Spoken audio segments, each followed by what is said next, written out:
Clerk of the board, please call roll. Arencibia, Present. Hall,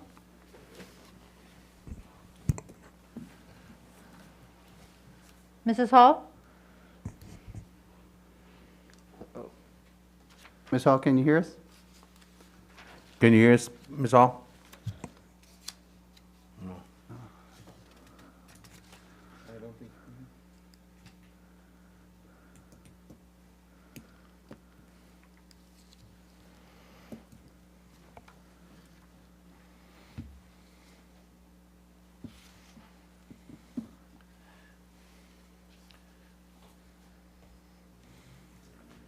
Mrs. Hall,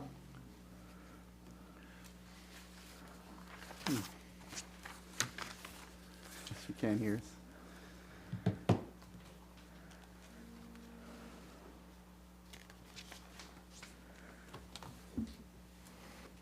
let the record show she's on the meeting. Okay. She just, we'll see if she can hear us. Mr. Segura, Here. Solis, Present. Tarantino, Here. Aguirre, Here. Stubblefield. Here. We will now hold a moment of silence and the Pledge of Allegiance by our Student Board Representative, Gabriel Stubblefield.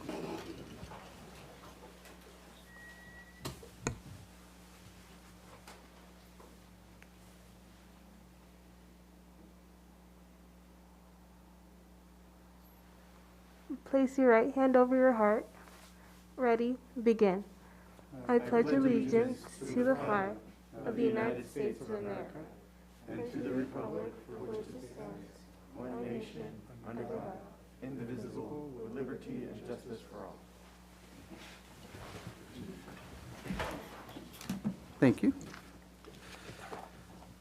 The board met in closed session preceding this meeting to discuss the following issues: Public Employee Evaluation, Appointment, Transfer, Government Code Section 54957. Public Employee Discipline, Dismissal, Release, Reclassification, Reassignment, Resignation, Transfer, Government Code Section 54957. 3, Conference with Legal Counsel, Anticipated Litigation, Paragraph 2 of Subdivision D of Government Code Section 54956.9. And 4, Conference with Labor Negotiator, Government Code Section 54957.6. The board took the following action. Moved by Tarantino, seconded by Arancibia, to approve the appointment of Jason Burst as Director of Planning and Construction, with a vote of Arancibia, yes; Hall abstain; Segura, yes; Solis, yes; Tarantino, yes. Moved by Arancibia, seconded by Segura, to approve the appointment of Jennifer Benavides as Director of Risk Management, with the vote of Arancibia, yes; Hall, yes; Segura, yes; Solis, yes; Tarantino, yes. Moved by Hall, seconded by Segura, to deny the request for leave of absence for one certificated employee, with a vote of Arancibia, yes; Hall, yes; Segura, yes; Solis, yes; Tarantino, yes.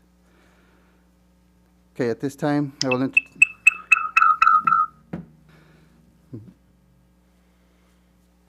Feedback. I'll just, wait, make sure.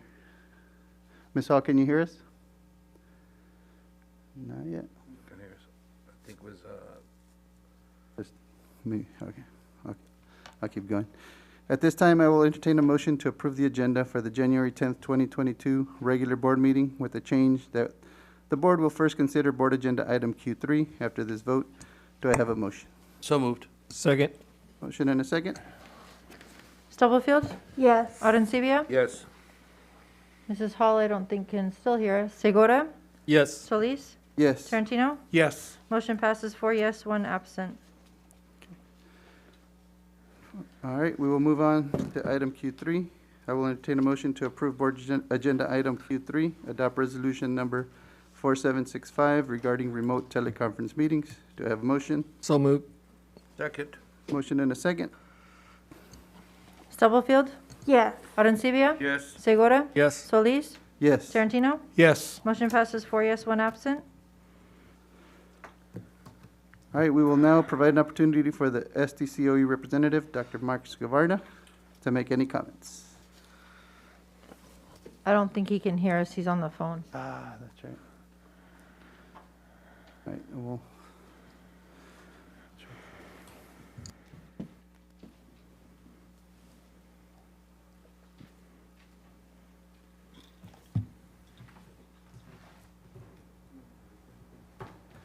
we'll take a short 5-minute recess. Hopefully we can get this squared away so we can get Dr. Scrivarna and Ms. Hall online.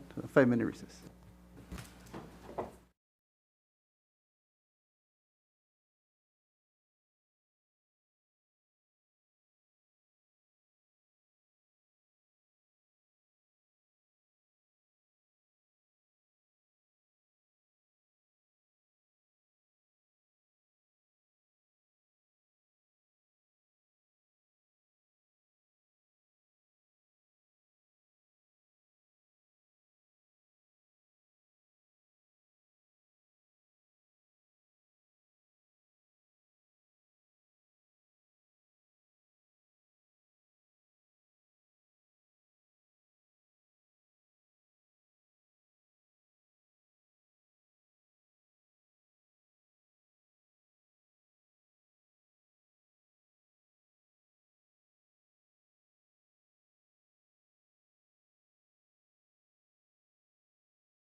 All right.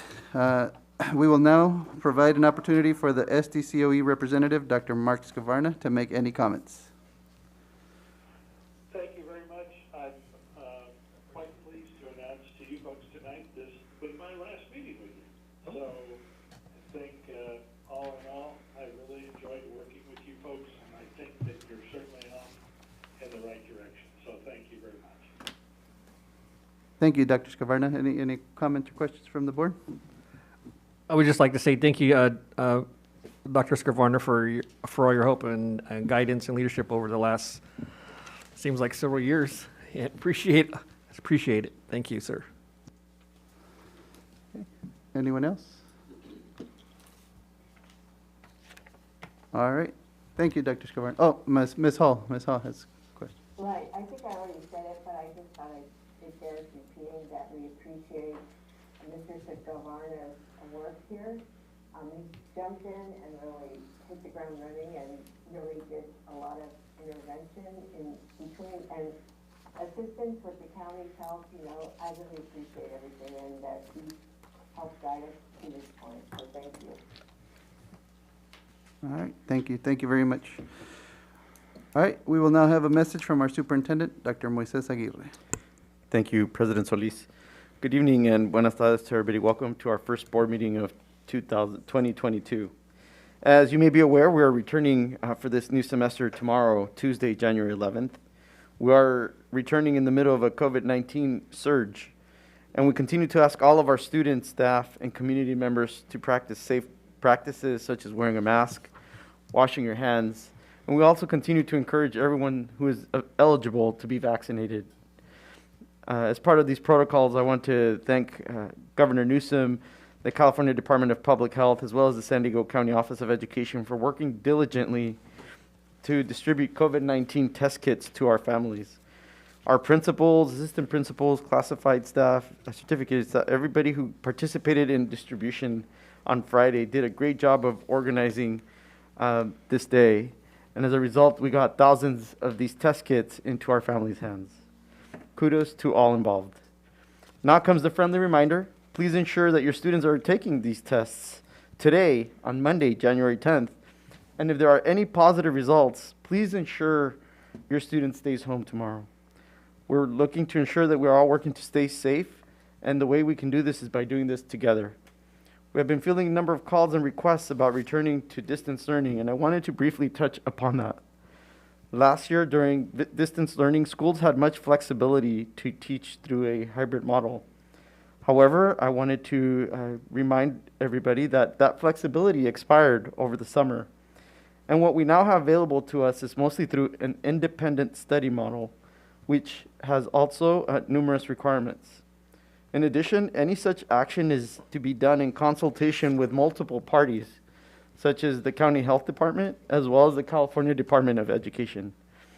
Our district team will closely monitor the evolving situation in our district and will consult with other agencies as necessary. Again, our stated primary goal is to maintain in-person instruction and to do this safely.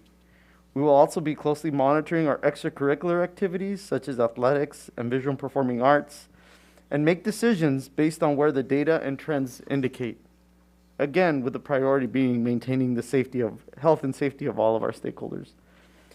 As if we didn't have enough work through the COVID-19 pandemic, the City of Chula Vista's trash and recycling collection program is currently being impacted by the strike ongoing at Republic Services. While this does not impact some areas of our district, it does impact Chula Vista, which is where many of our schools are located, and we are being impacted. As such, I am advocating, based on the fact that many of these employees happen to be family and community members of our district, I'm advocating for both parties to come together to resolve this critically important matter that affects the health and safety of many of our families. As such, I will also be asking our general counsel to conduct a thorough review of our contract for refuse collection, identify any actions that we can take to support our community. As we get set to begin this new year, 2022, again experiencing some turbulence, we continue to thank all of our stakeholders, our students, our staff, both certificated and classified, our parents, and our broader community for your partnership and for your continued collaboration to ensure we are doing all we can to stay healthy and safe in this new year. And with that, welcome to 2022 and our first board meeting. And again, muchas gracias. Thank you, Dr. Aguirre. Now we will have a report from a student board representative, Ms. Gabriel Stubblefield.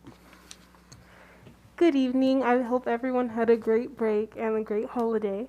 I just had a meeting with Dr. Bravo and Ms. Quirk discussing the Late Start Committee.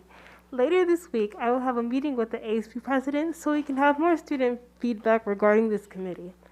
Students are looking forward to the start of school tomorrow and the continuation of athletics and some other programs, but they are continuing to stay safe. Thank you. Thank you, Ms. Stubblefield.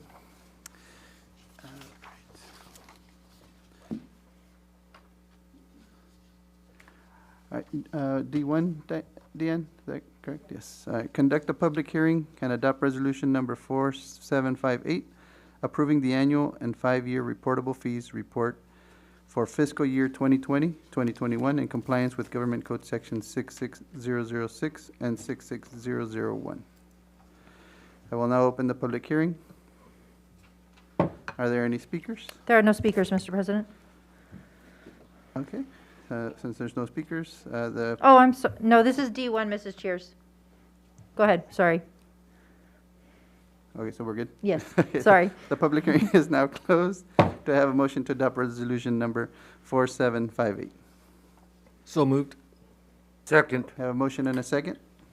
Stubblefield, Yes. Arencibia, Yes. Hall, Yes. Segura, Yes. Solis, Yes. Tarantino. Yes. Motion passes 5-0. All right, D2, we'll conduct a public hearing and authorize the application for the general waiver request to provide a 15-day extended school year Essie program for students with disabilities from June 6, 2022 through June 24, 2022. I will now open the public hearing. Are there any speakers? I have one speaker, Kathleen Cheers. I'd like to begin by apologizing for interrupting. The voices are very muffled. I am not understanding why you're asking for the waiver.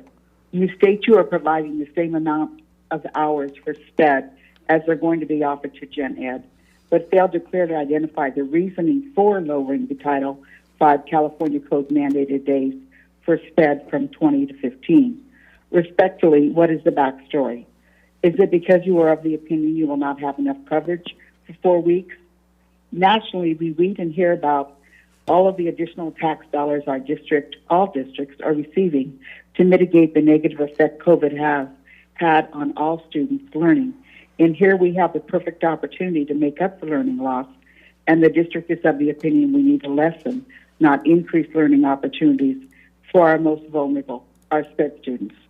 Again, respectfully, the district just might consider communicating in real truth. If there is a concern of lack of staff, burnout of students, whatever, we would really appreciate the truth. But this makes no sense. With all of the talk about mitigating the learning loss, why would you lessen hours? I don't understand it. I thank you for your time. No further speakers. Thank you. Dr. Aguirre? Thank you. Yeah, thank you, President Solis. I'll ask Dr. Alvarez, who's joining us virtually today. Dr. Alvarez. Good afternoon, good evening.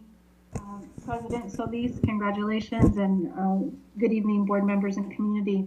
So the ESY is aligned to our regular summer school program. As Ms. Cheers pointed out, it is shorter in days, but it is same in terms of instructional minutes. We did do that with a concerted purpose, and that was to ensure that we did not have staff fatigue, and we had the ability to staff our summer schools.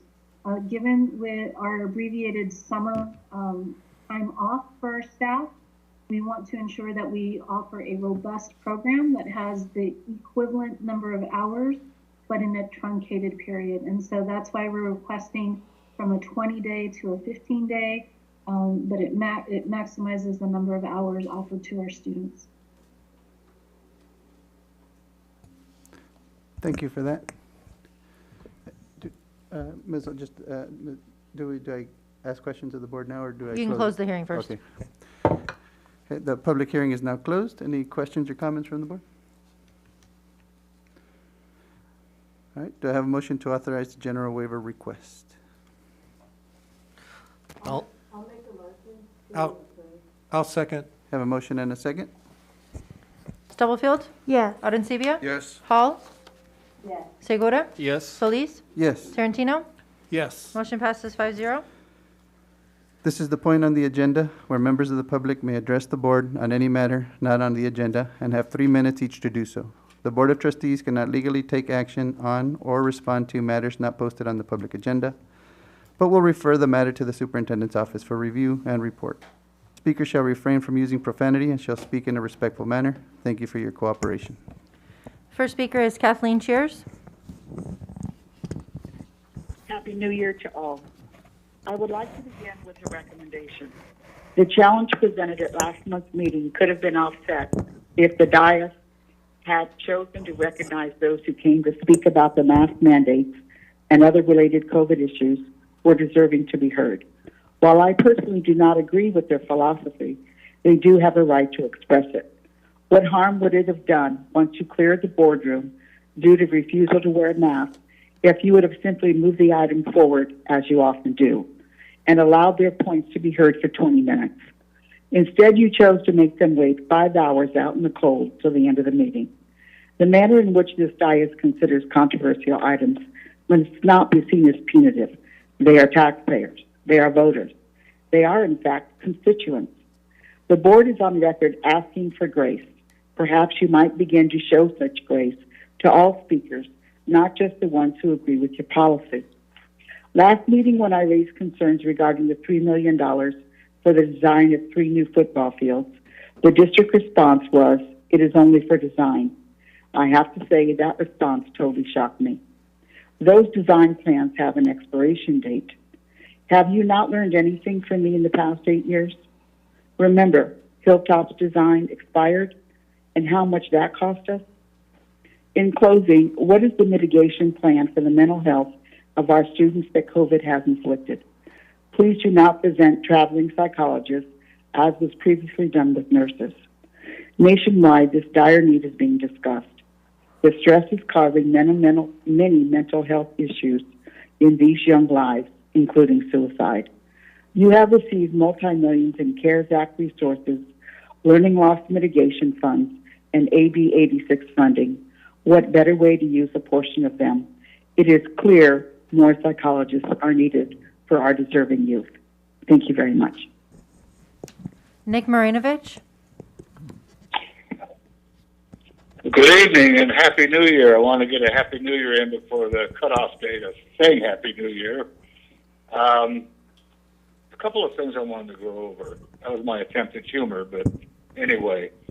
One is on bond oversight, or the lack thereof. And I'm going to be talking with Chair Munoz regarding this. But, you know, there's been looking through this agenda for the last 6 months or so, and I got to tell you, and I know there may be fatigue and maybe discouraged by the Bond Oversight Committee to speaking out, but this is not what bond oversight is supposed to be. It's supposed to be active, independent, speaking out if things don't seem right, and letting the public know if something has run askew or if something's going in the right direction. That's the way oversight was set up. And I'll just, you know, for me personally, it was very, very difficult at the start of oversight function of really to speak out. I was used to being a government employee and sort of, you know, toe the line. But, you know, we don't seem to be having the kind of oversight that your board really should demand as an elected official. Second thing on fiscal responsibility, this is my weekly or monthly reminder. You know, eventually things will come to roost in terms of your total salary levels and your total number of employees in terms of your ability to afford that amount of resources. Finally, you know, I heard, what was that phrase I heard on the fatigue, on the education, special education hours, where you collapse the hours or the number of days, but the total hours was still the same. It sounded like, I mean, the way I heard that, and I forget the exact term, was the employees didn't want to work more days, so you compressed it in terms of the number of hours. What the employees want is, is important, but not as important as the students who are being taught.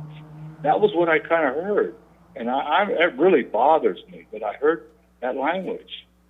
So, anyway, in closing, I know it's going to be a challenging year, and I hope we can actually work together to make it a better school year. Thank you. Tom Leet.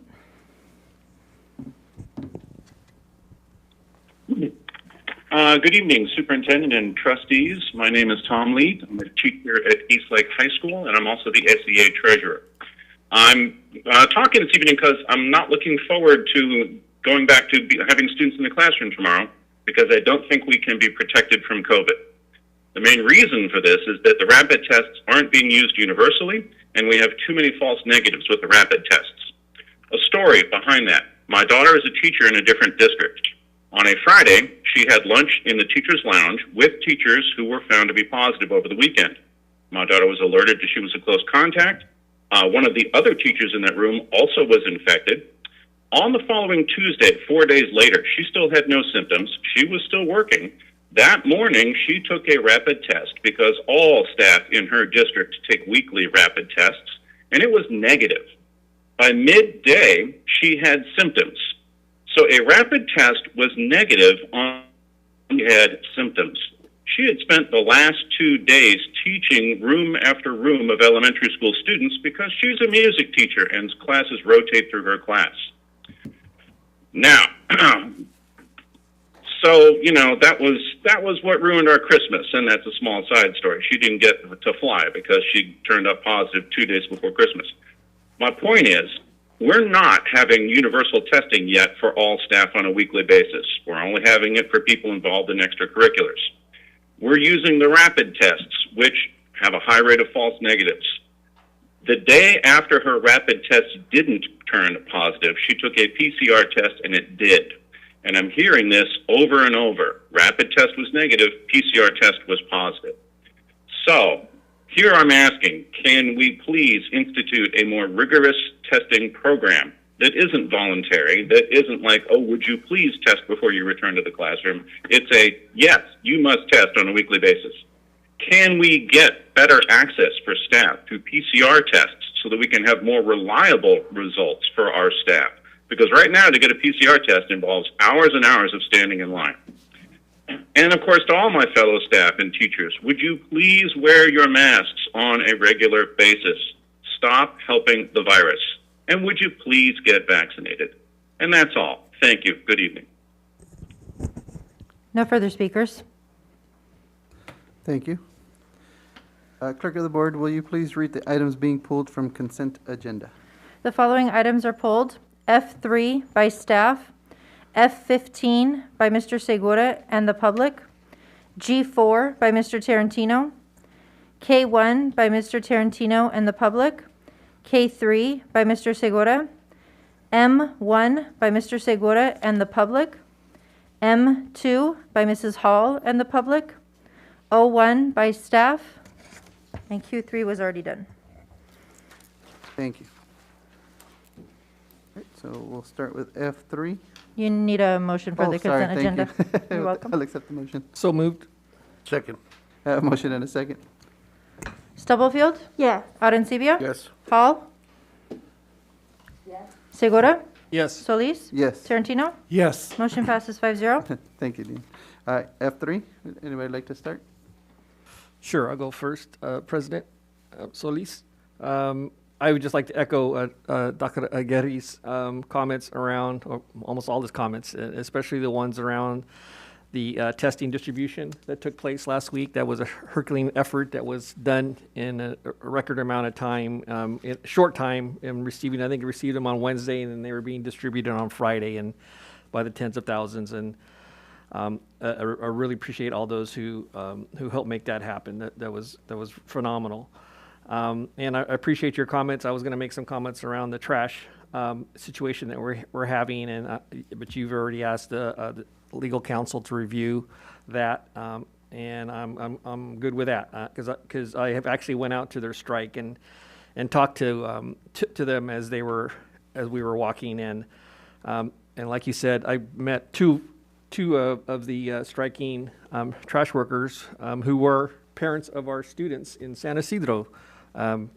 Just in that one time I was there, so they are our community, and we do need to support them. And I just want to make sure, now that we've kind of been lucky that our schools we were closed during this, and I know now that we have, we're going to be open, and trash will definitely be accumulating, and they're supposedly going to start picking everything up. Just wanted to know if you could, what we're going to do to make sure that our staff and our students are safe if that doesn't happen. In an update later. Thank you, sir. That's all I have. Thank you. Thank you, Mr. Segura. Anybody else? I just wanted to say Happy New Year's to everyone. With the surge happening right now, I just really encouraging folks to mask up as best as they can. We have materials here at our campuses. I had the fortunate opportunity to go for Christmas break to my homeland, and I actually was really surprised and honored to have met a Southwest Middle School alumni and Southwest High School alumni whose name was Ivan Godoy. He is now a surgeon in my hometown, and the crazy thing is he ended up moving back to Chile and really used the learning that he had here in the United States to become one of the few practicing surgeons that we have in my hometown. It was really an honor to sit down and talk to him, and just reminded me of the great work that our district does.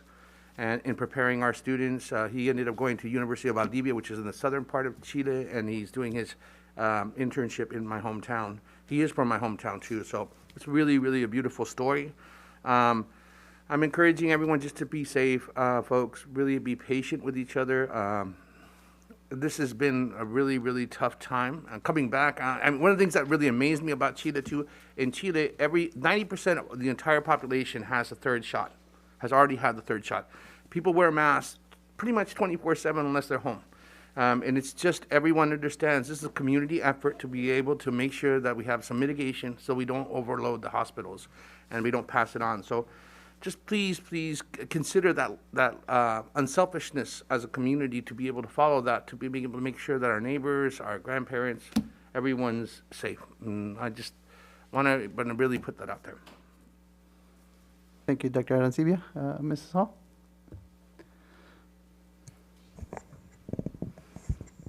Thank you, President Solis, and I'm glad to see you as our president.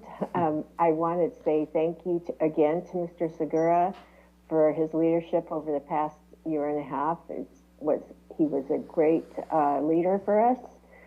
This is a good year for us to be still moving the district forward through many challenges, and I appreciate and want to extend gratitude to the, like Mr. Segura said, the Herculean effort of staff to get out all the testing to our school sites so that they were distributed for our students. I think that was tremendous effort, but it's matched by all the daily efforts of everyone in our staff, classified, the finance division, the nutrition services division, the custodial, the teachers, the office staff at every school site. You guys are doing such a wonderful job. I really want you to know that we sincerely appreciate and thank you for everything you do. We know there are challenges, we know there are stresses, and we are doing what we can to provide support. I've been meeting with different people in the district, on small groups, on Zoom, to listen to concerns and hear about how things are going at their schools. It's been very fruitful for me to listen to that and to hear their what they are seeing as good things and also what are the challenges and needs of each district. I think one of the things that I've heard is we really do need to have cameras, security cameras at every school district. So I would ask that Dr. Aguirre look into that, how quickly we can get that to happen, especially now. I think it's important. And whatever we can do, I know that Mar Vista High needs that as well. I'm sure that other school sites do, and I would appreciate that. I want to thank you all and our community for coming and speaking to us and sharing their concerns. When people come, they think we don't listen, but we do. We can't always address their concerns, especially when it's on a non-agendized item. We're not allowed by law to address that, but it certainly doesn't mean we're not looking into what their concerns are after or during the rest of the year that follows. So I want to encourage people to continue to do that. I look forward to advocating this year for better, more sound type of funding for schools. I think there's an interest in Sacramento to address that, and that's definitely a needed item, especially during the pandemic when so many challenges and people aren't able necessarily to come to school every day or to be at work every day. We need to make sure that we keep as much stability as possible, and so I will be advocating with, I'm sure, the rest of the board in that respect. So that's all I have. I want to thank you all for being here, and I really appreciate each and every one of you. Thank you, Mrs. Hall. Mr. Tarantino? Thank you, President Solis. Each year, the Metropolitan Water District of Southern California produces a calendar which showcases student artwork. The title of the calendar is Life is Water, or Water is Life, sorry. And it showcases students' artwork and with the imaginative water conservation and water resource stewardship messages. Students in grades K-12 submit artwork through participating member agencies after winning their local competition. And I am pleased to announce that Isabella Blakely, an 8th grader at Eastlake Middle School, her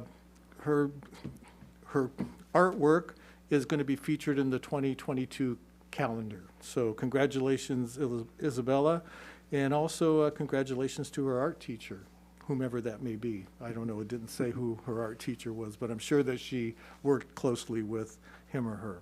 That's all I have. Thank you. Wonderful. Thank you, Mr. Tarantino. And with, just wanted to say Happy New Year to everybody and thank you guys for all that you do, teachers, staff, custodians, everybody that works in our district for the hard work. I was able to go to Sweetwater High and be part of the distribution to the parents and the students for their rapid tests, and it was amazing how happy and grateful the parents and students were. I know some of these tests aren't 100%, but it's a line of defense, and let's make sure we use them. Like Mr. Leach said, you keep your masks on and get vaccinated. We got to get through this because it's getting worse. It's not getting better. But just thank you for all the work that you do. I know it's tireless, and we really appreciate it. I say it, but the board says it. We're all very pleased and happy with the work that you do. So thank you for everything that you do. So yeah, I wanted to say that our principals were amazing. The logistics that how they passed out those tests was just impressive. The parents were pleased. 15 minutes max for the beginning, but at the end it was like they were coming in a minute or two and they were gone. They got their tests and they were out. So thank you for all that work. So I really appreciate that. President Solis, I'm yes. sorry. I have a speaker. He had emailed me earlier saying he wanted to address the board under public communication. He didn't know that he was supposed to fill out a speaker card, so I didn't know he was here in person. No Would problem. you like to allow him to speak? Yes. Thank you. That was my fault. I'm sorry. No worries. Definitely. Jose Cobian Jr. Good evening, everyone. Mr. Winter, it's always nice to see you. everyone. Thank you, everyone that can hear the sound of my voice. Good evening. That's everyone that can hear the sound of my voice. I'm here tonight to express my concerns regarding the vaccine mandate. My name's Jose Cobian Jr. I am a husband, father, coach, club advisor for TLC, that's Trojans Loving Our Community, and a disabled veteran, among many other titles. Another title which I have that gives me the courage to stand here boldly and address all of you is follower of Jesus Christ. My God gives me the strength to stand firm, even in the face of uncertainty and adversity. Since 2007, I have been an employee of the Sweetwater Union High School District as a healthcare assistant and campus assistant at different sites, currently at Castle Park High. I take pride in my work and the relationships I have built through hard work, communication, sweat, and even tears. Yes, tears. I have met some very caring people, staff, students, community members, parents, who like myself have given so much for the communities we all have the privilege of serving. My parents both retired from our district after decades of service to their schools, which they loved very much. Employees who choose to work for our district do it selflessly many times, as you all know, without overtime, and even invest our own money into providing a better experience for many of our students at school and around our communities with the projects we do. Many of us work during the shutdowns, distributing food to families and test kits to students as recently as a few days ago. So we already understand the risk. Please don't belittle us by treating us like we are not able to make our own personal health care decisions. But now those very same people who have served our children and our prospective communities are being faced with a mandate to comply or be terminated from employment. If I'm not mistaken, those who feel they are at risk are allowed to take the vaccine and are encouraged to do so, and even double mask if they believe it protects them more. To be clear, I am not against any medical treatment or vaccine for any person who wants it. I am here to speak against the mandate. The hundreds of employees you are now mandating to violate their own personal convictions were here serving our communities long before all of you were elected to represent them, and we will be here long after all of you. I hope you and your family members are never faced with a scenario like ours. And lastly, you put your employees, many of who have students in our district, at risk of losing homes and taking food from their tables. I know it's not something you may have considered, but this is the reality that many of our students are now facing. And why? All because you refuse to give people the freedom to make their own personal health care decisions. So I stand here in good faith, respectfully, before you, and urge you to please reconsider your mandate. And I thank you for your time, and Happy New Year to all of you. Thank you.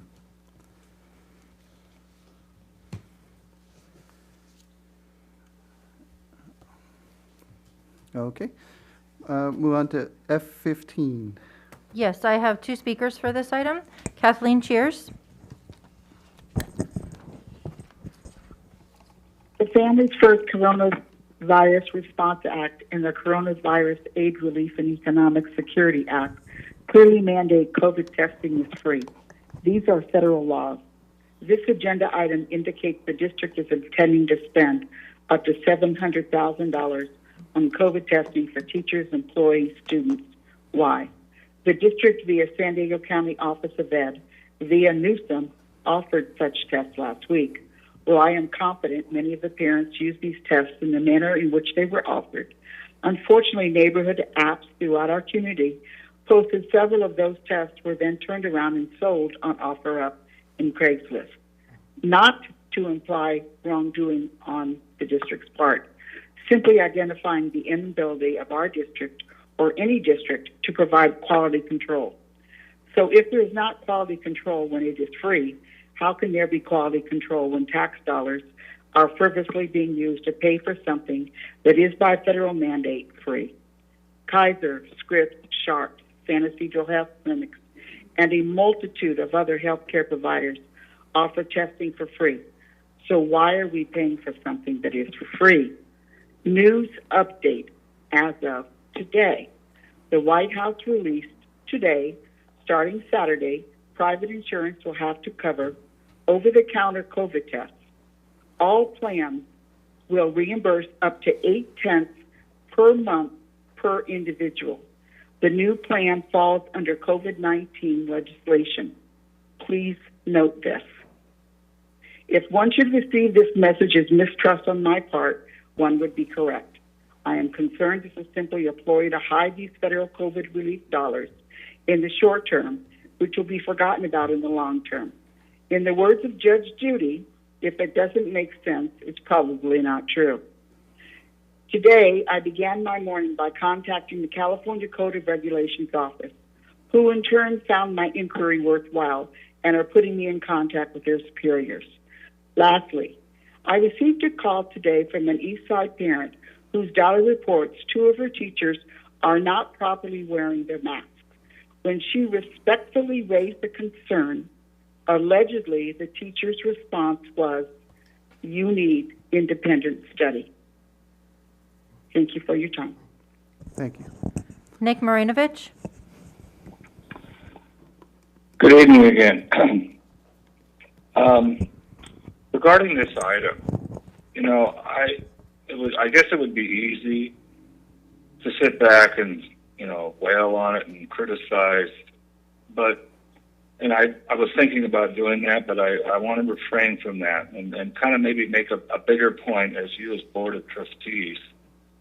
2 things. First of all, when you get a staff report on such a politically visible, sensitive issue with $700,000 worth of money and in the news every day, every hour, videos, whatever, a little bit more of an explanation of what you're doing, why you're doing it, why you had to do this, what alternatives were explored, what planning was done in the past. I mean, I have like 100 questions that are unanswered by the cryptic staff explanation, and the public deserves better staff work. And it's not blaming the staff per se; it's the culture of the organization and the leadership of the organization that allows this kind of crap to appear on the agenda.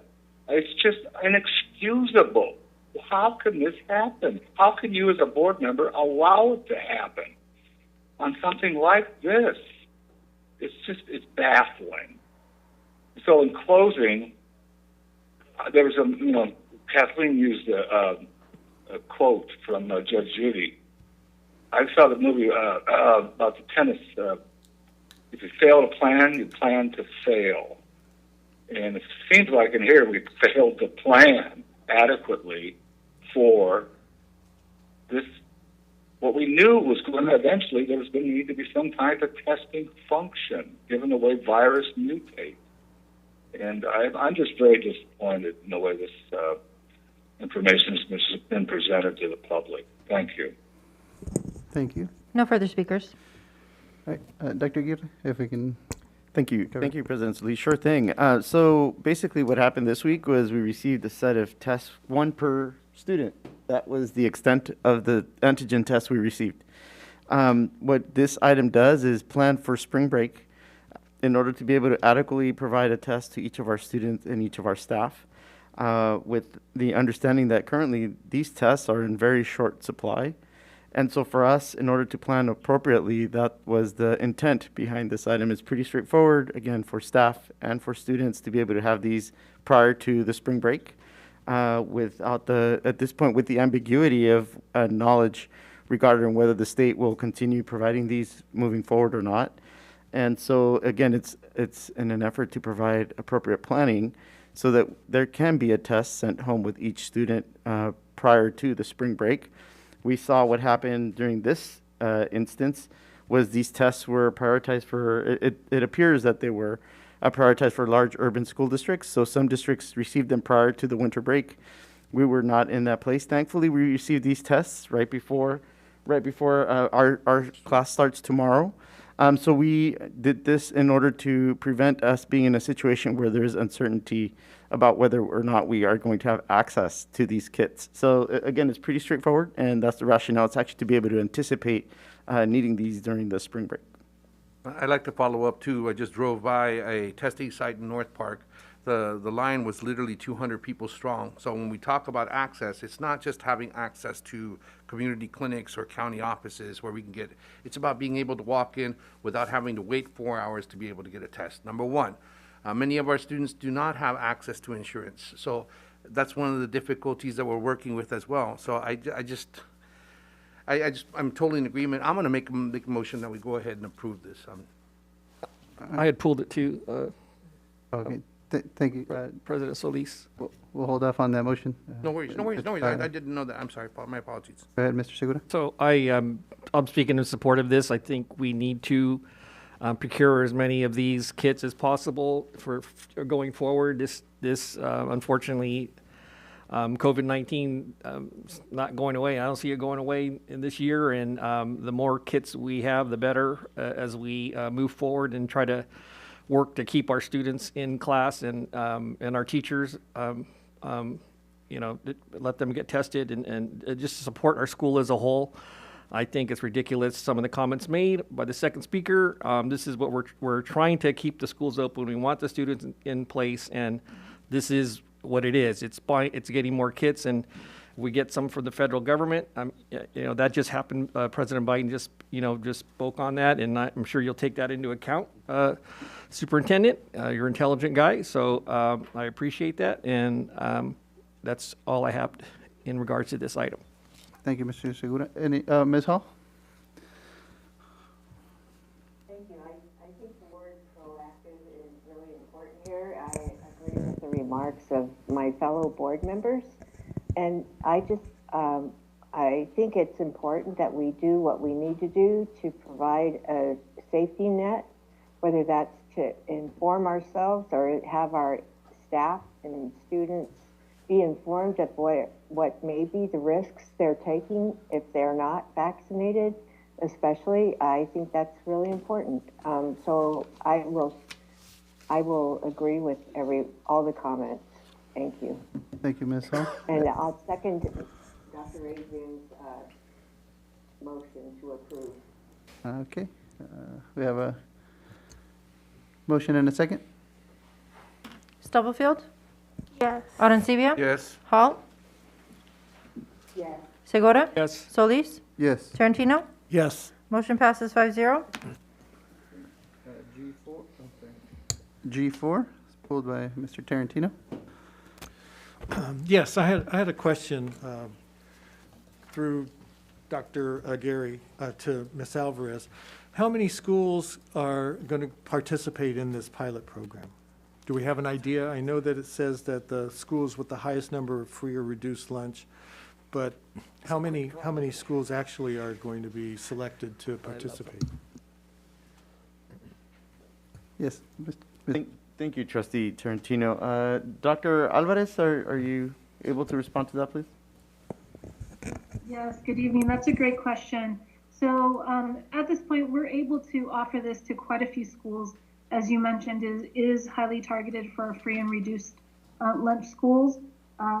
For sure, it looks like Chula Vista Middle School and National City Middle School are participating because they've participated in other cohort programs with UCSD.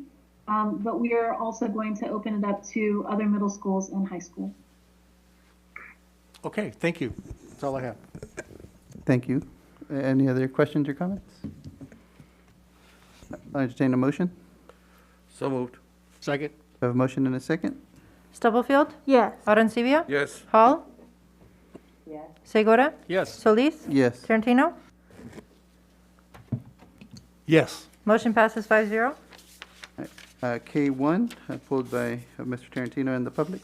Yes, I have one speaker, Nadia Ayub. Just go to the.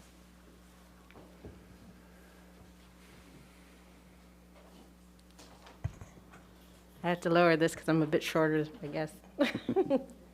I just wanted to introduce myself. My name is Nadia Ayub. I am on this agenda as the Executive Director for Rainbow Spaces. My goal as a lifetime member of the South Bay, I grew up in Chula Vista. I went to Hilltop Middle School. I went to Hilltop High School when it was Hilltop Junior. Mm-hmm. And my son went to Eastlake and graduated recently. My goal is to give safe spaces for LGBTQ students.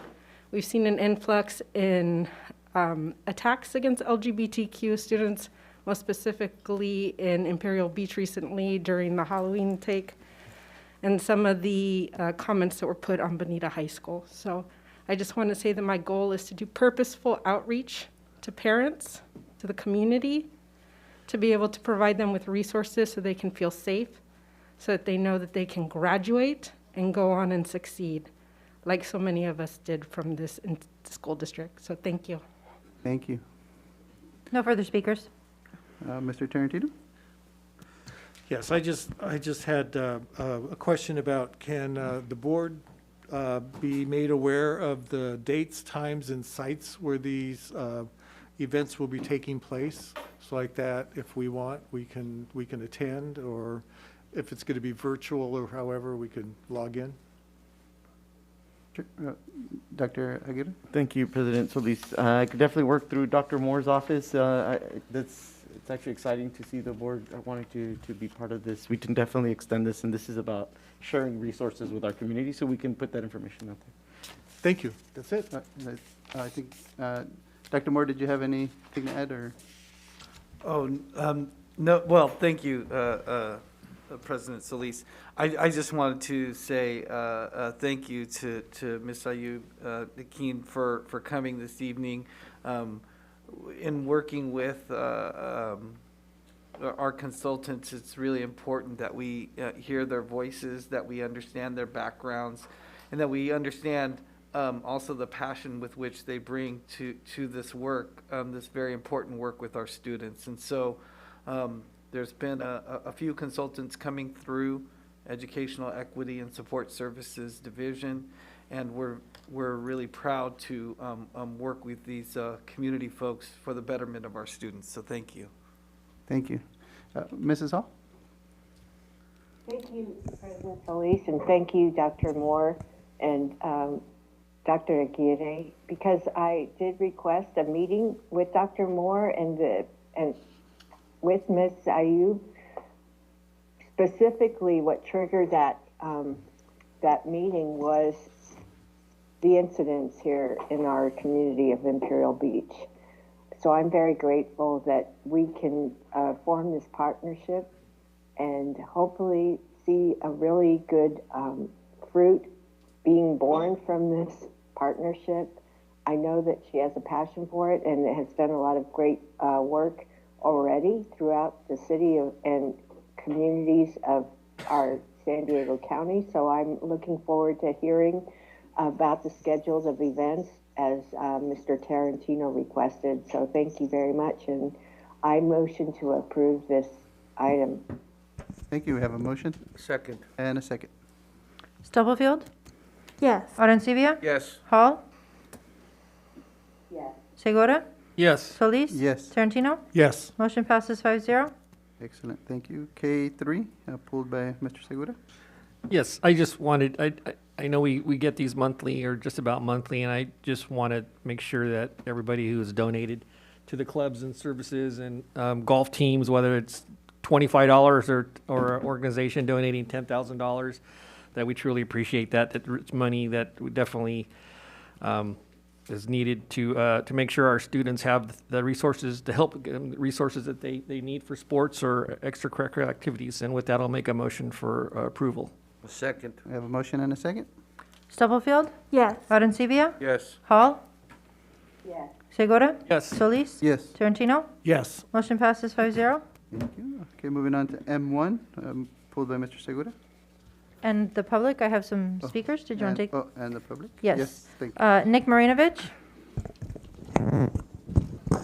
Good evening again. I'll be real quick on this one. As the board letter states, this is a design build contract, and I know they can vary depending on how the contract is negotiated. The one design build, and then maybe the one that was occurred a number of years ago with the district, had a guaranteed maximum price as a part of the deal. I mean, that was one of the advantages of design build. While you may pay a little bit more up front because it's design build, there's a real luxury or a positive aspect is that you're guaranteed a certain price. And yet there was a huge change order that was done several months ago that was justified based upon COVID and changes in market conditions. So I would encourage you on this project, as when it's completed, to have a complete and full audit, it being that it is a design build project by the performance auditor. So that's point number one. Point number two, and this is sort of Monday morning quarterback comment, but it seems like this equipment, this timer and so on, that's being for you tonight should have been identified in the project scoping for the design build effort. It's kind of like, I don't know, I can't imagine an aquatic center without the material that was forgotten about to be included in the original bid. So, like in many of these bond projects, an adequate project scoping and due diligence can really bite you, you know where, just as you know with that Hilltop High School field project is a perfect example. So my points are, have an audit when this project is done and make sure that your project scoping is adequate. Thank you. Thank you. Kathleen Cheers. It was late when I read this agenda item. At first I thought I was just tired. Surely those in charge of an $18 million plus project for a competitive aquatic facility would think an aquatic scoreboard and timing system was, in the words of Sherlock Holmes, elementary. When I was on the Montgomery Prop BB campus modernization and new gym project, of course the scoreboard was included in the design build cost. Why wouldn't it be? Isn't that a benefit design build brings to the table, a financially secure bid? Yet here we have one of the most needed elements to an aquatic center, treated as an afterthought, because, quite frankly, it was overlooked. And the question is, how could it be overlooked? Let me remind you of 12 years ago. It was just such fiscal irresponsibility that raised the ire of the tax-paying public, thousands of people. The underbidding of projects to secure the bid, then a barrage of change orders, which in the end would reveal the company chosen offered no true cost benefit. Thank you. Thank you. No further speakers. Mr. Segura? Yes, thank you. Yeah, so my question around M1 was just how this change order came out to in regards of the sign outside of the original design. That was all my question. Dr. Aguirre? Thank you, President Solis. I'll ask Ms. Quirk, who is overseeing our planning and construction department. Ms. Quirk?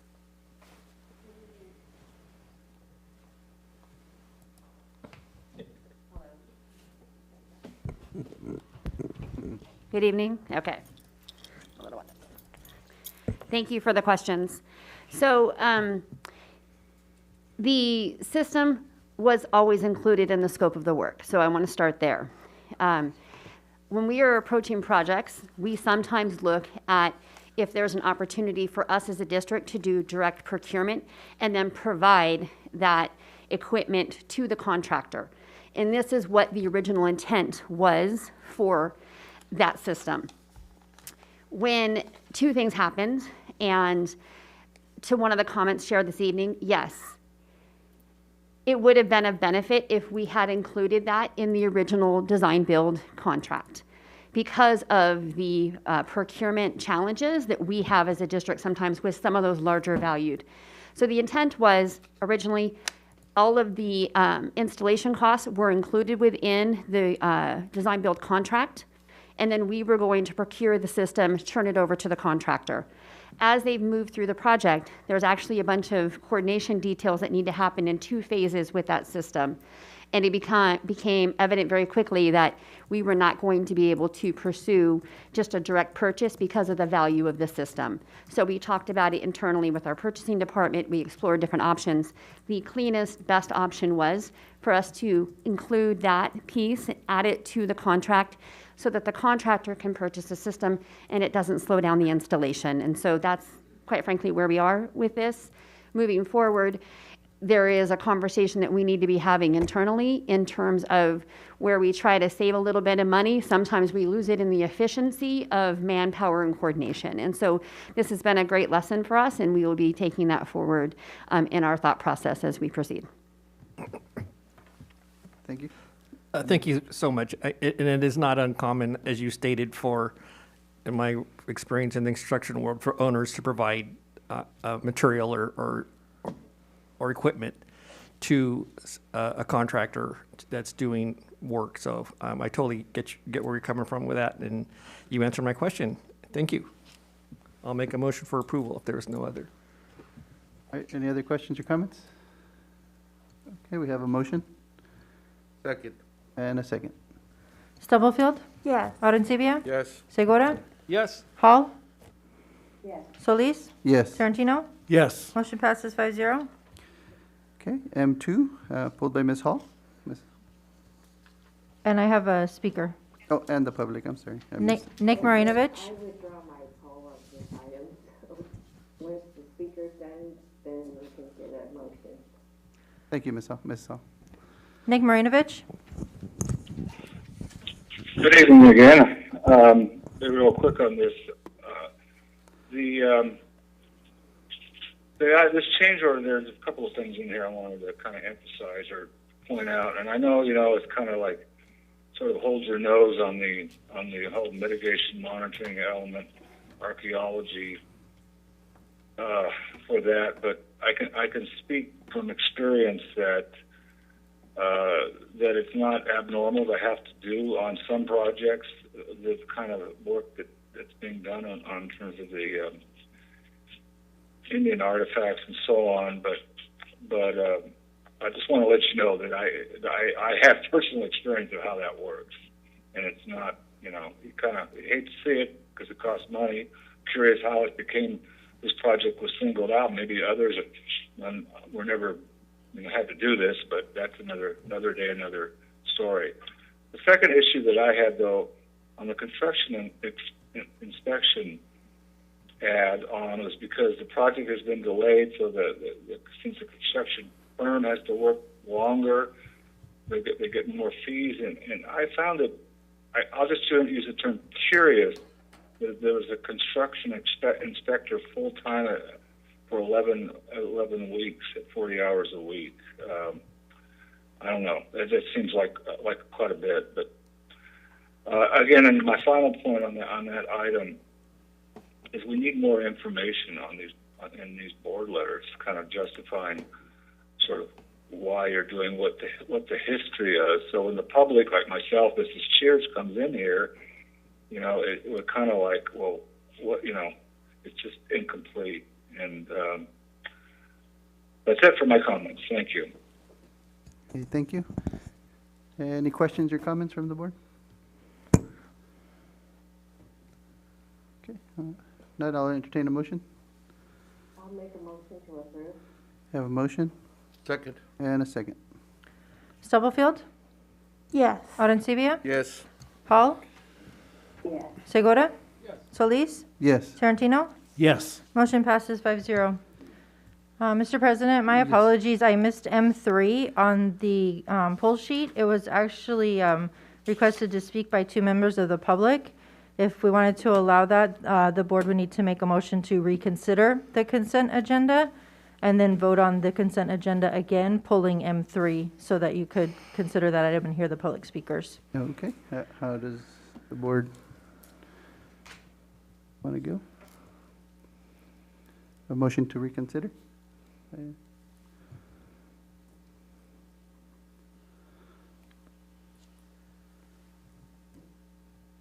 Otherwise, the item's already approved on consent. Mhm. So staff would recommend that we proceed in order to have the board take this course of action to have the speakers provide the public comment. Right. I would make a motion to reconsider the consent agenda so that we can hear the speakers. I'll Okay, second. we have a motion and a second. Stubblefield, Yes. Arencibia, Yes. Hall, Yes. Segura, Yes. Solis. Yes. Tarantino. Yes. Motion passes 5-0. So there would now be a motion to approve the consent agenda as previously stated, pulling item M3, as well as all the items previously stated from the consent agenda for discussion. Second. Okay, we have a motion and a second. Thank you. Stubblefield, Yes. Arencibia, Yes. Segura, Yes. Hall, Yes. Solis, Yes. Tarantino. Yes. Motion passes 5-0. AM3. So M3, my apologies. I have two speakers. Kathleen Shears? Thank you, Ms. Hall. I do appreciate that. 12 long years ago, when I was a young 61, change orders and the lack of fiscal accountability they are aligned with is why I once again became involved with the Sweetwater District. Referencing pages 2 and 3 of the first attachment, it documents there have been 8 change orders on this project to date. Change orders related to lack of identifying building numbers, locks on gates, structural beams, and more. All of these issues should have been addressed in the planning stages, wouldn't you think? Was the district locksmith included in initial meetings addressing current standards? The current change order percentage rate is 6.87%. Why? Weren't we, the taxpaying community, sold one of the benefits of a PLA was quality, reduced change orders? Are we returning to days of old where change orders becomes the norm for poor project planning? I would like to also piggyback on what Mr. Marinovich recommended.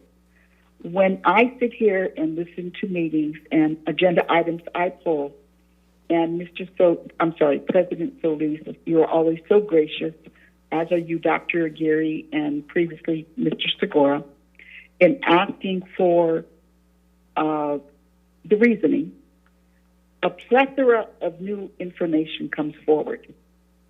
Can you think of the amount of time that would be saved on your part if this information were included in the agenda item itself? In most cases, we're talking 1 or 2 sentences. So I would respectfully like to piggyback on Mr. Marinovich and respectfully request that as much information as possible be included in the agenda item so that I don't have to waste your time, but importantly, my time, because I'm running out of time at 72. And I thank you for your time. Thank you. Nick Marinovich? Thank you again. And thank you for Trustee Hall and the rest of the board for allowing us to speak on this item.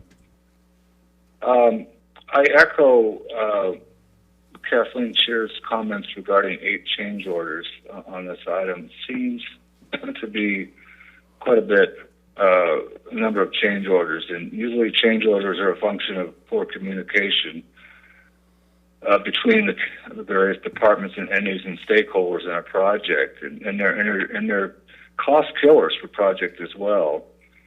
I don't know whether that's entirely the case here, but just by sort of reading the material in front of me, seems like there was some lack of good communication between the various people who have a stake in this project.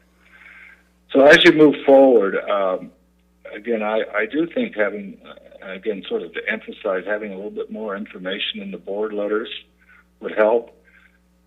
And I also, though, do realize, by having more information, it also put on my other hat before I even got involved with Sweetwater. I was at the other end of the thing, and there's what can go wrong will go wrong in projects. People change, whatever happens with the facilities in terms of their conditions deteriorate. So things do change over time, and it's difficult to have completely change orderless projects. But I just wanted to emphasize the importance of intra departmental and position communication before you go out to bid on projects, and it'll make it go a lot smoother. Thank you. No further speakers. Thank you. Dr. Aguirre, if you don't mind, no clarification. Which particular question? Just with regards to the change orders with 6 point. Just generally speaking. Okay, so I'll ask Ms. Quirk to offer some description and summary in terms of kind of what led us to this place where, how many, can you please clarify the number of change orders and some of that context? So in terms of the actual number of change orders, I don't have that information in front of me. I'd be happy to provide it to you in a Friday update. As stated by members of the public just now, and to reiterate, we do have change orders on projects, and some projects move smoothly and others have lots of challenges on many levels, and that has certainly been the case with the modernization at Hilltop Middle School. It has been a push and a pull, And there has been a lot of work and effort and time being put into place to bring this project across the finish line. There have been just about every staff member that we all know from the history of time, as I've worked in this district for 7 years, has had their hands on this project, and there's been a lot of pieces we've had to pull together. So we are trending at 7% change order rate on this project. I am being told from staff that that's about where we're going to land, that what you're seeing right now is, and the descriptions that are provided by each one of the details, and we can certainly assess if there's a value to adding another sentence here or there. Sometimes that just takes you farther into the weeds. So I can certainly assess that with staff in terms of the potential benefit or not of that. However, I will say that we are rounding the corner towards completing this project. There has been time delays and extensions due to the coordination efforts of that contractor, structural issues that we've encountered along the way, et cetera, all of which do have implications for some of the other comments that were brought forward with regards to our inspectors for the evening. We will be tracking and monitoring those hours. 100%, I agree. We don't need full time for 11 weeks as we work through the closeout phase. But we decided to come in. If the money needs to be expensed, we will. If not, that will all come back to us. Thank you, appreciate that. Mr. Segura? Yes, so I'll just add with that, I'm pretty sure this project was, you went down to the studs in this building, correct? So I could imagine in my experience when there be unforeseen circumstances, and I know not all of those change orders are regard to that, some of those are requests, and that's going to happen. And I know you could always do try to get a not to exceed price. You're going to pay for it either with change orders, you're going to pay for it in the not to exceed price, because that's going to be a fat number. And so it's, it's kind of either way, kind of depends on how we want to keep, do that. But, this is what we did here. But in just reading the eight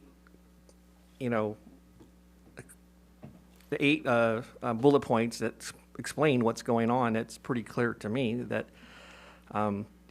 these things were either unforeseen circumstances or just requests. So the best time to do it is when the building's wide open and the studs are right there. So I'm good with this, and I'll make a motion for approval. There's no other question. Yeah, we have Mrs. Hall. President. Thank you. I was going to echo some of the remarks that Board Member Segura made. It's not unusual for a construction project to have 10%. That's pretty much the norm, 10% change order. Not that we want it, but that's the norm just because of the fluctuation in need and cost. So I don't find it a problem at this point in time. If there was excessive requests from site to change the project, that is, I think Janaea Quirk, being the professional that she is, would also stop and question why and make sure that it is vetted first. And I would also ask Ms. Quirk, did this information, was it presented to the Bond Oversight Committee at any point? Or was this a project it was funded by the Prop O, right? Prop C, whatever. Thank you, President Solis. Ms. Quirk, would you mind offering those clarifications and perhaps a reminder about when the CBOC provides oversight on projects? Yes, thank you. So yes, this is a bond project. We will be completed with this by February. The Oversight Committee, their role would be, it's how monies are expensed. So certainly they could explore this through, expenditure reports at the end of the project or anything else like that. When we do meet for CBOC, I do give projects updates to the committee in terms of the status, any questions that they have, costs, delays, et cetera, in my what's now quarterly updates to them. All right, thank you. All right, we have a motion and a second.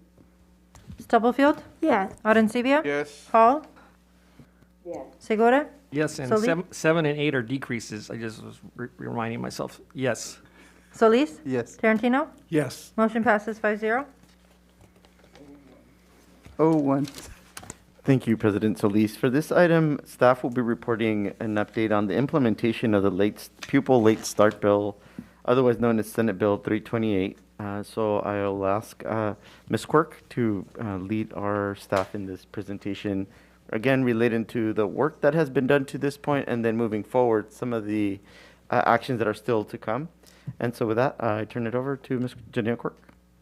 Good evening. Thank you, Dr. Aguirre, for that introduction. So to restate, we are here tonight to talk to you about the pupil late start. It's SB 328, which is a state mandate that goes into effect on July 1, 2022. So the presentation, I believe you each have a copy of it in front of you. The general outline on page 2, we have explored 3 main areas: instructional impact, if any, athletics, and transportation with regards to how the district would proceed. Page 3 is an outline of our committee members. We've had folks from around the district and administrators who met to discuss questions, concerns, philosophies, and approaches. We've met multiple times. And then we had a smaller subgroup, which consisted of myself, Jana Sather, Director of Transportation, Maria Esther Lizarraga from Teaching and Learning, Sonia Picos from Student Services, and Alex Estrada from Athletics. And the 5 of us focused on kind of how we would implement while soliciting the larger, broader committee for more general input and feedback. So slide number 4, what is SB 328? Again, it was developed at the state level and is a mandate to go into effect on July 1st with a focus of reducing the impacts of sleep deprivation for adolescents. And the driving force behind it is that middle schools will not start school prior to 8 a.m. and high schools do not start school prior to 8:30 a.m. And all of this will be going into the 22-23 school year.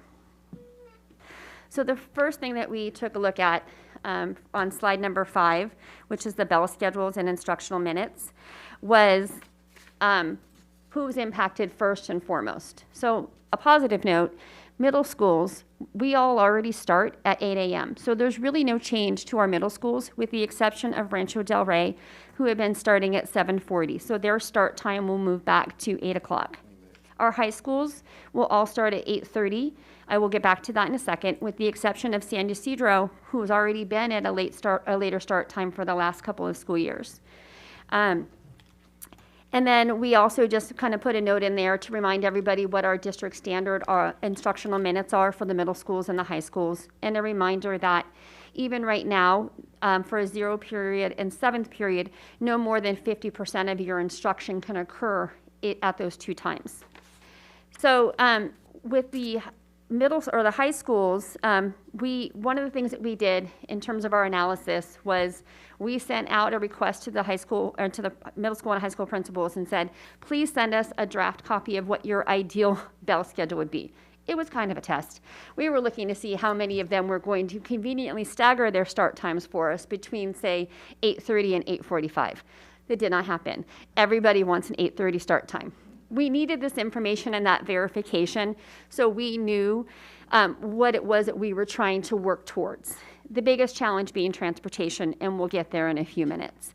So with that information, we were able to start to explore the athletics piece and the transportation. So starting with athletics, Alex and his team, and he took his team, and Alex started to meet with other athletic directors and APs for athletics throughout the district to really have a core focus group in terms of what the implications were for late start. As we all know, we already have students who leave school and their instructional day earlier to meet, to get on buses to be transported to other sites for events. So one of the conversations that our committee had was, would this be more significant with the later end time? And really, as we delved into that, the response was no. It really wasn't going to make a difference in terms of, even though we're starting later, the students would still be leaving about the same times. But depending on how their days met, it might have like a 30-minute impact, but nothing significant or substantial. So we started to really analyze the 3:30 meet match game start time versus 4. This is separate and above from practice. Practice will start right after school gets out as quickly as they can rotate them through. But this was more specific for matches and competition. The recommendation coming back after an analysis is that we will go with the 3:30 start time for competition. This allows us to maintain kind of the standard practice we already have in place for athletes to be leaving class to get to their competitions. And one of the most significant impacts, really, quite frankly, is this time of year, winter, where we have shorter days, and so we have less light and field availability for our students. So how do we solve that problem? Just for a couple of quick notes, if we had moved to the 4 o'clock competition start time as indicated on the slides, we would have limited space with the fields for lights. They started doing an analysis on what time end times would be for games, and competitions wouldn't be ending till anywhere between 8 and 10 o'clock, depending on those multi-team sports.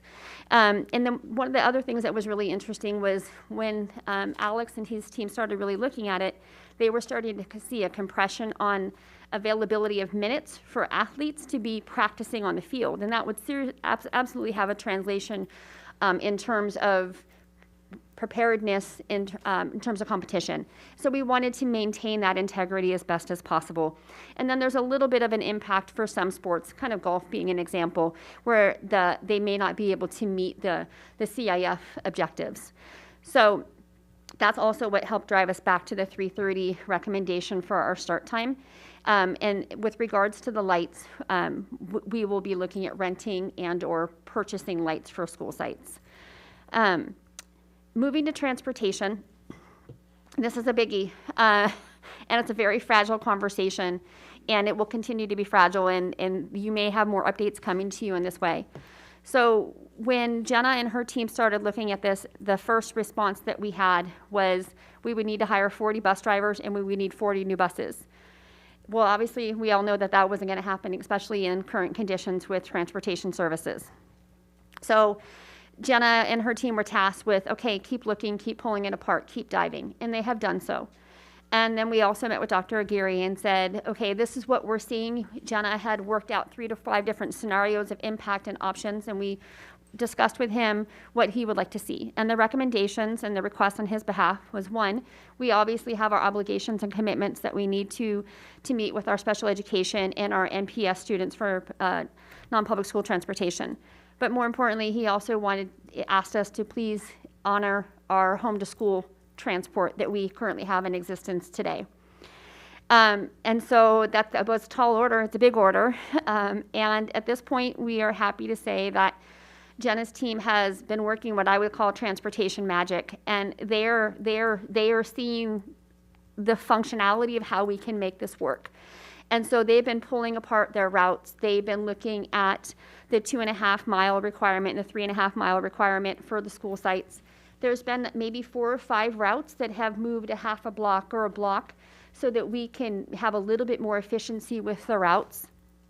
And we are also going to be working side by side with transportation, because with some of the flexibilities with some of the transport, we service 350 transition students for special education. So we're going to be working with them to see where we have some flexibility with getting those students where they need to go while getting the other students to the comprehensives to meet the traditional school day. And then we're also going to be putting out an RFP to solicit for augmentation. We already have charter bus, so we'll refresh that if need be. There's other agencies called Hop, Skip, Drive who we can solicit for sedan service for different, it can be for MPS students, it could be for foster homeless. If there's just a student who needs to go someplace else that's outside of the peripherals of our district and requires a whole bus, but there's a different way for us to get their means and methods or a van, we're looking at pursuing those opportunities as well. So we can maintain as much efficiency and maximize our buses as best as possible within the district. So they're close. One more comment on the previous slide really fast is, as soon as they have the new routes, and Jenna's targeting by the end of February, she'll have them. We will start posting those and communicating those out to the public so that everybody can see where we're headed. Now we can go to the next slide. Sorry about that. So before and after school was one of the other areas that we took a look at. And as mentioned, just a reminder, 0 period and 7th period have a 50% threshold. Student programs, obviously, we're going to be encouraging school sites to provide more robust opportunities for students before and after school. We have ACEs and assets on many of our campuses, but not all. Providing tutoring services, open cafeterias, libraries. We do anticipate that we will see a higher volume of parents dropping off students at earlier hours, and we are ready and prepared for that. And then also we anticipate that we may see some of the sports opt to do AM practices. And then in addition, Mr. Span and his nutrition services team are actually pretty excited. This is going to provide them the opportunity to provide a more robust breakfast program pretty much across the board on all of our campuses. And then moving forward, the last is to communications. Tonight's our presentation is just to kind of give you an update about where we've been and where we're going, but also more importantly to start turning over the resources and the communication capacity to the school sites so they can start having very specific conversations within their respective school sites and communities. We'll be utilizing grants and communications to start pushing out information and communication as well. And then to date, we have met our subcommittee with DLAC and DPAC, Filipino Advisory Group, the Black Learners Advisory Group. We're still working on coordinating that schedule. And today I had the opportunity to meet with the Student Advisory Group. And then school sites will start meeting with their faculty, any opportunities with parent engagement on a variety of levels that they have available at their school sites.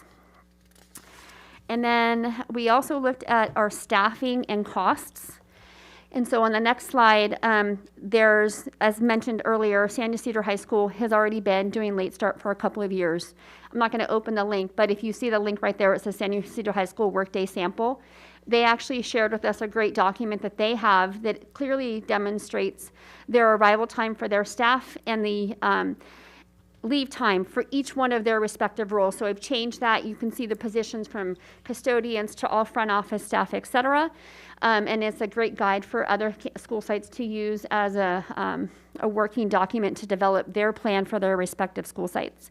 In terms of costs, again, looking at the field lighting, Mr. Estrada has taken a look at the cost, and we're looking annually, if we rented units for each campus, at about $171,000 fiscal annually. But if we were to purchase, we might actually be at like let's just call it $275, give or take a little bit. So we're going to be having a broader internal conversation to decide which way is the best path forward for us. Likely it's going to be procurement because we're going to get more bang for our buck and not repeatedly spending that $171. So we're in motion for that. And then the other thing that we're still tracking is extracurricular supervision, the per diem rate for teachers, the difference between afternoon and evening. Not sure there's going to be a significant impact or change to that. The evening transition starts at 6 p.m. We already have staff that are doing supervision at 6 p.m.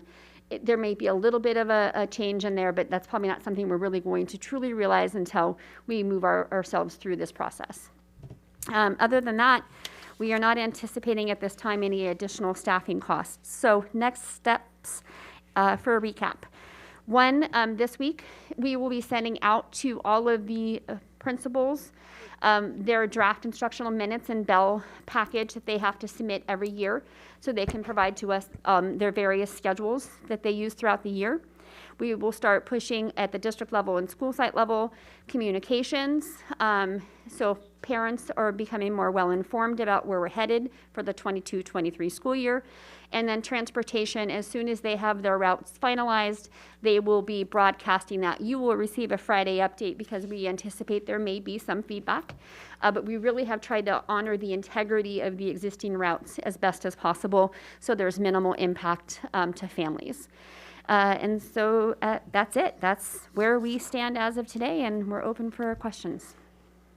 Wonderful. Thank you very much. Wow, that's a lot of good information. When you mentioned, Mr. About the robust breakfast, I could see Mr. Span lighting up, so thanks for that visual. All right, any questions or comments from the board?